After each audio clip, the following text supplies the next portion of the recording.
Normalmente, cuando se piensa en cómo funciona el panorama global, pues existe esta tendencia casi instintiva a imaginar que la estabilidad es la regla general. Sí, como que las crisis son solo, bueno, excepciones temporales. Exacto.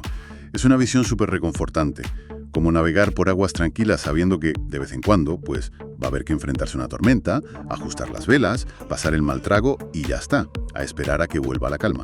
Ya. El problema es que los datos actuales nos obligan a darle la vuelta a la tortilla por completo. Totalmente. Y ahí es donde entra la pregunta clave de este análisis a fondo. O sea, ¿qué sucede cuando la brújula empieza a girar sin control y de hecho no se detiene? La incertidumbre ya no parece ser un fallo transitorio en el sistema. Se ha convertido en el nuevo estado base de nuestra realidad. Es que el Foro Económico Mundial, en su informe de riesgos globales para 2026, lo deja cristalino. Vivir de crisis en crisis es lisa y llanamente la nueva normalidad. Madre mía. Y el cambio de paradigma es brutal. O sea, operar bajo la premisa de que la tormenta pasará es una receta para el desastre, cuando la tormenta es, de hecho, el nuevo clima permanente. Claro, el enfoque tradicional de gestión de riesgos consistía en identificar eventos aislados. Pero ahora el desafío es navegar por una inestabilidad que se ha vuelto estructural. Ya no hay vuelta a esa antigua normalidad. Eso es. Y precisamente, para entender cómo las organizaciones y los mercados pueden sobrevivir a este nuevo clima, en la inversión de hoy vamos a sumergirnos en investigaciones punteras. Vamos a cruzar datos de inteligencia artificial aplicados a decenas de economías con análisis de la Reserva Federal. Y llegando hasta las decisiones concretas operativas que separan a las empresas que prosperan de las que acaban quebrando. Eso es. El objetivo para quien nos escucha hoy no es alimentar ningún tipo de catastrofismo, sino entender los mecanismos basados puramente en evidencias. Así que, bueno, vale, vamos a desgranar esto. Para entender este nuevo estado base parece que el primer gran error que se suele cometer es meter todas las sacudidas globales en el mismo saco. Hay que separar la geopolítica de la geoeconomía, ¿verdad? Esa es, sin duda, la distinción fundamental que aporta, por ejemplo, el reciente estudio de Machine Learning del BBVA Research sobre 42 economías. Ajá. A simple vista, un titular sobre un conflicto armado y un titular sobre una guerra arancelaria pues generan el mismo nivel de ansiedad. Sí, el pánico es el pánico. Claro, pero sus canales anatómicos de transmisión son totalmente distintos. Un shock puramente geopolítico, como una invasión militar o una escalada territorial, no altera la economía igual que un shock geoeconómico, que suele ser una decisión política. Como las barreras comerciales o los resultados de unas elecciones críticas, ¿no? Exactamente. Por cierto, un apunte metodológico súper necesario antes de entrar en esta dinámica territorial e histórica.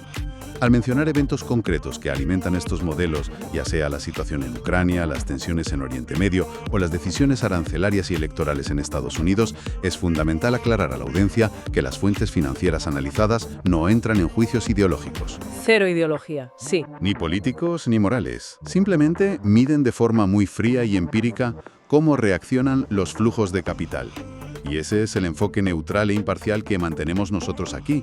Traducimos los datos sin tomar ningún partido. Un contexto indispensable para entender la ciencia que hay detrás de todo esto. Y volviendo a los datos crudos, lo fascinante aquí es el descubrimiento de lo que los investigadores denominan el patrón de tijera frente a los shocks geopolíticos. A ver, patrón de tijera. Cuéntame eso. La mecánica funciona así. Cuando estalla un conflicto armado a gran escala, la primera hoja de esa tijera imaginaria se abre hacia arriba. Vale. Esto significa que el riesgo directo de impago soberano del país afectado o de sus vecinos más cercanos se dispara.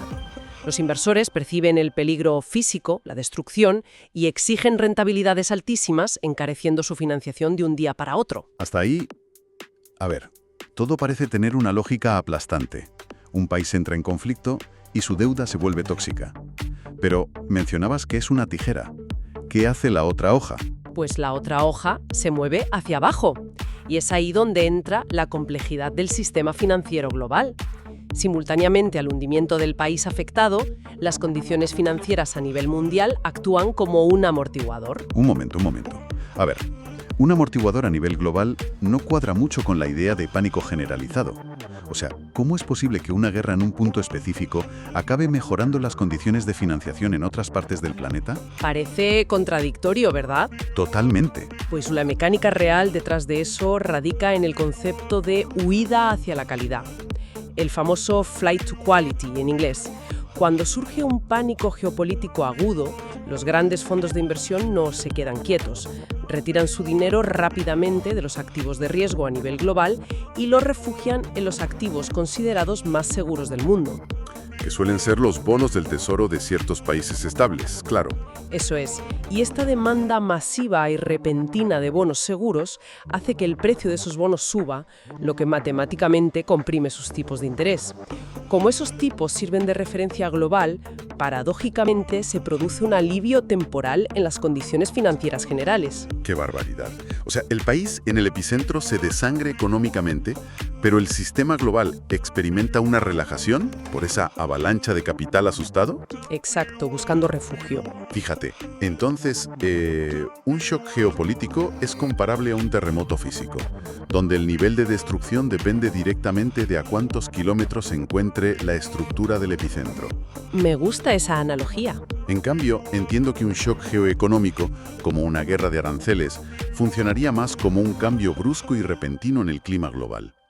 Afecta a todo el planeta a la vez, sin importar las distancias. Esa analogía encaja a la perfección con la evidencia empírica. Los modelos demuestran una clara ley de gravedad en los eventos geopolíticos. El impacto decae geométricamente a medida que aumenta la distancia física a lugares como Kiev o Tel Aviv. Claro, el mercado traza círculos concéntricos de riesgo. Eso es.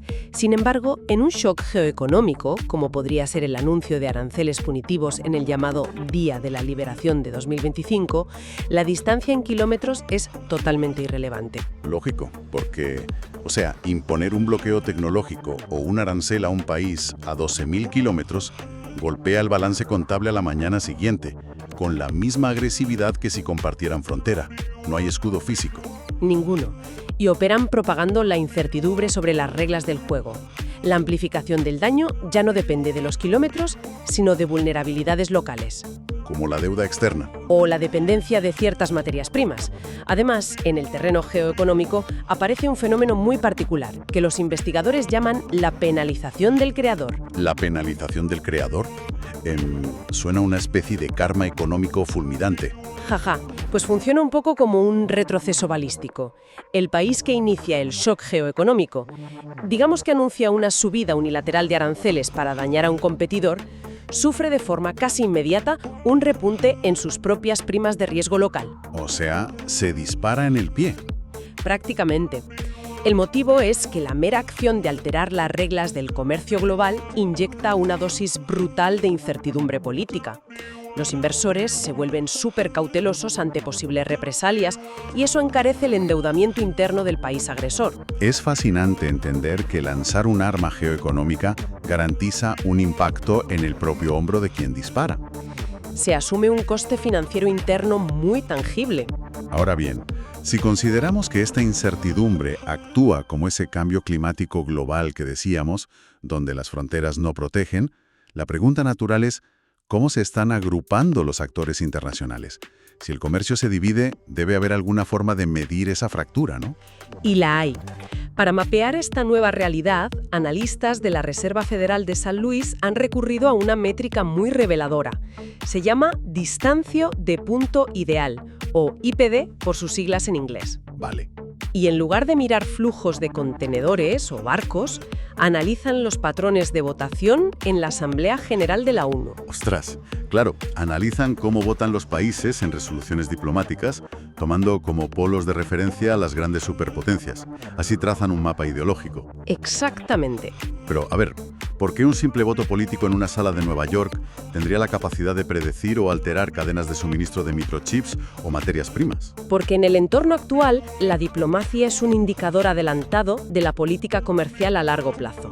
Las cadenas de suministro modernas requieren niveles inmensos de confianza. Claro, muchísima estabilidad. Si los datos muestran que dos naciones divergen constantemente en la ONU, los gobiernos y las corporaciones asumen que existe un riesgo inminente de futuros bloqueos o sanciones cruzadas, y aquí los datos son contundentes. ¿Qué dicen? El flujo comercial bilateral de bienes físicos, sobre todo en tecnología o energía verde, se está fragmentando drásticamente. Los bloques se aíslan y el comercio persigue la afinidad ideológica. Las naciones reducen exposición a países lejanos en esa métrica de la ONU. Eso es. Pero intuyo que hay una pieza que no encaja del todo. Si el comercio de bienes físicos está trazando líneas tan limpias por bloques políticos, el capital financiero está haciendo exactamente lo mismo. Y ahí reside la gran divergencia de todo este estudio. Ajá. Mientras que los contenedores y las fábricas siguen lealtades políticas cada vez más estrictas, las asignaciones de carteras financieras muestran una tremenda ambigüedad. O sea, van por libre. Totalmente. El flujo de inversiones puramente financieras, comprar acciones o bonos, cruza esas líneas de fractura ideológica con muchísima más libertad que el acero o los microchips. Vale, pues voy a plantear un desafío intelectual a esa idea. Adelante. Si el comercio físico asume que es demasiado arriesgado operar con el bloque rival, ¿por qué el dinero financiero no asume ese mismo riesgo? A primera vista, parece que los flujos de capital son simplemente más cínicos que las fábricas. ¿O hay alguna variable operativa que la ONU pasa por alto? Si conectamos esto con el panorama general del funcionamiento de los mercados, la justificación no es moral ni cínica, es puramente mecánica. Obedece a leyes de liquidez. Liquidez. El capital financiero es líquido hasta el extremo. Un gestor de fondos puede posicionar 1.000 millones de euros en un mercado extranjero buscando rentabilidad rápida. Sí. Y si detecta un cambio de régimen o un riesgo, puede liquidar esa posición en milisegundos. Tratando de visualizarlo. Claro, es la diferencia entre el nivel de compromiso de la liquidez frente a la infraestructura física. Mover capitales es una relación sin compromiso a largo plazo. Si no cuadra, aprietas una tecla y el capital desaparece. Exacto. Por el contrario, construir una planta de refinamiento de litio en un país extranjero es firmar un compromiso de décadas asumiendo costes hundidos gigantescos. Una distinción clave, la verdad. Es que nadie compromete miles de millones en infraestructura física en un país con el que su propio gobierno está en una guerra fría diplomática en la ONU. Una simple sanción puede dejar esos activos confiscados. Por eso el comercio estratégico se cierra en bloques, pero el capital de cartera sigue buscando márgenes en zonas grises. Eso es. Entonces, entendiendo todo este marco macroeconómico donde el comercio se atrinchera y los shocks rebotan por todas partes, surge la necesidad crítica de aterrizar los conceptos. O sea, ¿cómo se traduce una divergencia en la ONU en un posible colapso productivo de una empresa al mes siguiente? Esa es la pregunta del millón para los directivos. Hay que entender cómo pasa esto del radar global al consejo de administración de una corporación que tiene que tomar decisiones un martes por la mañana sin dejarse arrastrar por el pánico. Pues para evitar que la macroeconomía paralice la microeconomía hay que apoyarse en marcos operativos muy rigurosos. Analistas como el profesor Timothée Hagrid o firmas como GRC 2020, lideradas por Michael Rasmussen, coinciden en un diagnóstico demoledor. ¿Cuál es? El lenguaje corporativo tiene que cambiar. La clásica respuesta ejecutiva de «estamos monitoreando la situación» ha quedado completamente obsoleta. Ya, es que decir que se está monitoreando un shock hoy en día parece el equivalente a mirar por la ventana cómo arde un bosque vecino sin molestarte en encender los aspersores. Exacto. No sirve de nada observar el desastre si no hay acción. La transición exige pasar a la implementación de disparadores operativos automatizados. Disparadores automatizados. Suena a protocolo militar. Casi. Hagrid no se queda en teorías, establece umbrales matemáticos extremadamente precisos, empezando por la dependencia de suministros. Su regla de oro es que bajo ninguna circunstancia un proveedor único debe representar más del 40% del suministro de un componente crítico. Ostras, ¿40%? O sea, es decir, si una corporación depende de un solo fabricante para el 45% de un material vital, sus indicadores deberían estar en alerta roja permanente. Estaría asumiendo un riesgo sistémico inaceptable. Y el marco va más allá. Introduce la variable regional. A ver. Ninguna geografía específica debe acaparar más del 60% de la cadena de suministro. Madre mía, 60% por región. Claro, la mecánica es pura prevención ante la fragmentación de bloques de la que hablábamos. Si el 70% de tus componentes vienen de una región que súbitamente sufre un embargo en la ONU, tu producción global se detiene en seco. Te vas a la quiebra. Directamente. Esto fuerza la diversificación, aunque implique renunciar a los proveedores más baratos a corto plazo. La hipereficiencia de la última década se ha convertido en la mayor fragilidad de hoy. Claro, obliga a primar la redundancia por encima del ahorro marginal. Y supongo que este nivel de exigencia se traslada a la exposición financiera frente a la volatilidad también. Sin duda. Se exige que las empresas apliquen mecanismos de cobertura, el famoso hedging. Deben cubrir por contrato entre el 30 y el 70% de su consumo anual de energía y materias primas estratégicas. ¿Y qué hay de esos disparadores automatizados que decías a nivel financiero? Pues el modelo estipula que si el coste de la energía repunta un 20% en 3 meses, no te esperas al trimestre siguiente. Esa métrica exige convocar una sesión extraordinaria e inmediata del Consejo para ejecutar respuestas preestablecidas. Nada de esperar a ver qué pasa. Nada. Y sumado a esto, es imprescindible mantener un colchón de liquidez blindado para sostener entre 3 y 6 meses completos de costes operativos con cero ingresos. Entonces, ¿qué significa todo esto a nivel de cultura empresarial? ¿Significa que el Departamento de Adquisiciones ya no es una unidad administrativa que busca descuentos? No, para nada. Como apunta Rasmussen, ahora es la primera línea de defensa de la exposición estratégica. Hay que presupuestar para escenarios drásticos. Saber cuánto costará operar si en el escenario A aprueban aranceles del 50% o si en el escenario B bloquean una ruta marítima medio año. Y se exige anticipación financiada, ¿eh? Si no hay presupuesto asignado para el plan de contingencia, el plan no existe. Las decisiones críticas no se pueden debatir en medio del caos. La agilidad ya no es improvisar rápido, es tener comandos preprogramados. Si sucede X, ejecutamos Y en 24 horas, como introducir código informático en la toma de decisiones para anular el pánico. Es una evolución totalmente necesaria, pero por muy sofisticados que sean estos algoritmos corporativos, toda esta estructura descansa sobre cimientos que también están sufriendo presiones titánicas. Ajá. Y aquí es donde informes del Foro Económico Mundial y firmas como Marsh dirigen la mirada hacia los verdaderos riesgos subyacentes, los que amenazan con resquebrajar el sistema desde abajo. Aquí es donde se pone realmente interesante, porque la resiliencia no solo depende de hojas de cálculo, sino de cosas físicas y de comportamiento humano. Existen dos grandes vectores críticos. El primero es físico y tiene que ver con la infraestructura básica. A nivel global, se está intentando ejecutar una transición gigantesca hacia la electrificación. Abandonar los combustibles fósiles, claro. Exacto. Pero al mismo tiempo, se construyen enormes centros de datos para procesar modelos de inteligencia artificial. Toda esta demanda brutal está empujando a las redes energéticas, que en muchos casos están obsoletas, hacia el límite absoluto de su capacidad. Creando un riesgo sistémico físico tremendo. Resulta súper paradójico observar esta dinámica. O sea, el tejido corporativo depende cada vez más de la inteligencia artificial para modelar cadenas de suministro complejas o predecir impactos de la inflación. Sí, sí. Sin embargo, esa misma tecnología requiere una potencia de procesamiento que está estresando y amenazando con tumbar la mismísima red eléctrica de la que dependen todas las fábricas. Intentamos usar IA para mitigar la incertidumbre y su consumo se vuelve el riesgo principal. Es una paradoja tremenda. A lo que hay que sumar el peligro de que los objetivos climáticos queden relegados ante la urgencia de apagar fuegos macroeconómicos a corto plazo.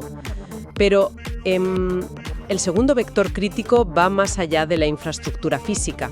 ¿Hacia dónde apunta entonces? Hacia la vulnerabilidad de la infraestructura ética y humana. Esto plantea una pregunta importante en términos de gobernanza. El riesgo estratégico de la polarización extrema y la desinformación masiva. Ese es un tema peleagudo.